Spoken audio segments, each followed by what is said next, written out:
Hi, welcome to the Pursuit of Truth.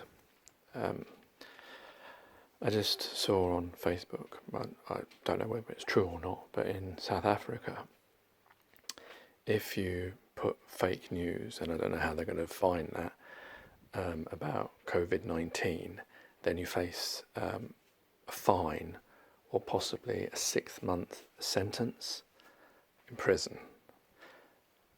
Unless it's a suspended sentence or community service. I doubt it's any of those things, but and I don't know whether other countries have already done this, whether America's already done this. I don't think the UK has, but whether these are going to come in, I don't know. But it just worries me, that attack of freedom of speech. Now I know that I talked about this already, COVID-19 and truthers, and my worry where people will state claims. I've seen lots more about, some things suggesting Israel already working on a vaccine. They just happen to be working on it, and I don't know if that's even true. And 5G activating this, and all sorts of things like that. But yes, there is a danger of people saying things without evidence, or especially on YouTube, because anyone can just pick up a camera, or like me, pick up this voice recorder and just record and just say whatever they want. And yes, the danger is, if you've got a big fan base, like some of these truthers do, you could mislead people. But I think they have to be cautious of this kind of, making this illegal to make claims against the government or scientists or the establishment or the system, whatever you want to call it. Because I suppose it depends how you say it. If you say it is your belief, your understanding, that you think that this is what's happening, I don't think anyone should be going to prison for that. I don't think anyone has that right over anyone else, system or no system, because that's what you believe, and you shouldn't be, we're not in, unless we're going to go down the 1984 or,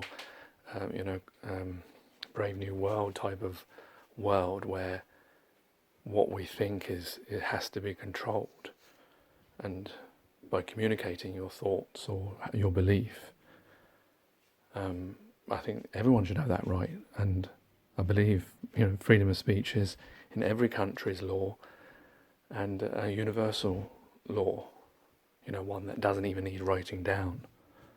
So, yeah, I think as long as you convey that this is what you believe, and you may present evidence. I mean, if you're going to make a claim that, without saying it's your belief, and you're going to put it like that, then you need to give evidence. But the problem is obviously, if the government or the police or whoever is going to enact that kind of law, then it's going to be basically, if you differ from what is on the media or from the government, then you're wrong. But the problem is like, especially in South Africa's case, I'm thinking about, if you go back to the apartheid times, how the white Afrikaans in charge would be saying all sorts of things about black people, about the indigenous population, their claim to the country.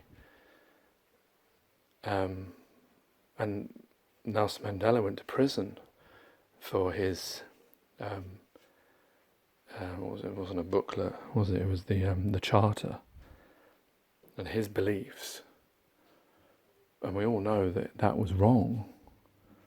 So it's interesting that a country that should be at the forefront of protecting freedom of speech is acting this kind of draconian measure. Yeah, because I worry that, like, the things I've been saying, I haven't, I've been questioning it, because I've seen things and what I'm thinking. And there's lots of people on Facebook showing how, and I don't know whether it's right or wrong, how China has bounced back financially after the trade deal that they didn't do so well with America, whereas other countries are not doing so well. But I don't know whether that's because they're comparing, China at the end of this whereas Europe at the beginning of this, and that may be why the comparison isn't fair. Because, lies, damn lies and statistics, there's always a way of, making that to look out like that. It may be after a few months when if this is all over, that, like it seems to be wrapping up in China, if there isn't going to be a second wave, then the economy may bounce back again in the West and in Europe, and then you can compare those figures properly.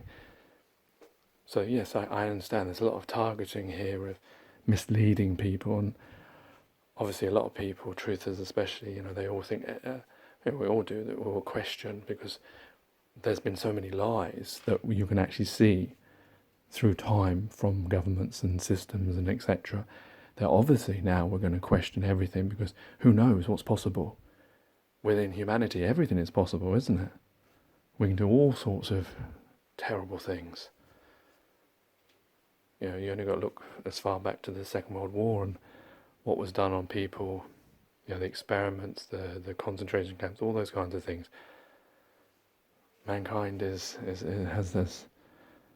the full capacity to do all sorts of horrible things you couldn't even imagine them doing, but they do them.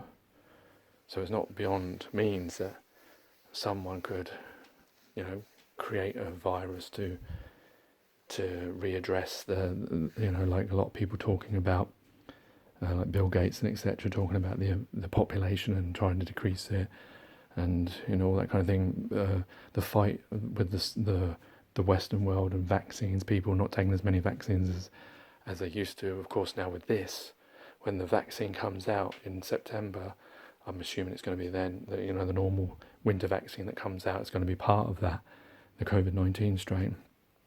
Everyone's going to be taking it. Even anti-vaxxers will be taking it, because they're going to be so worried about all of this.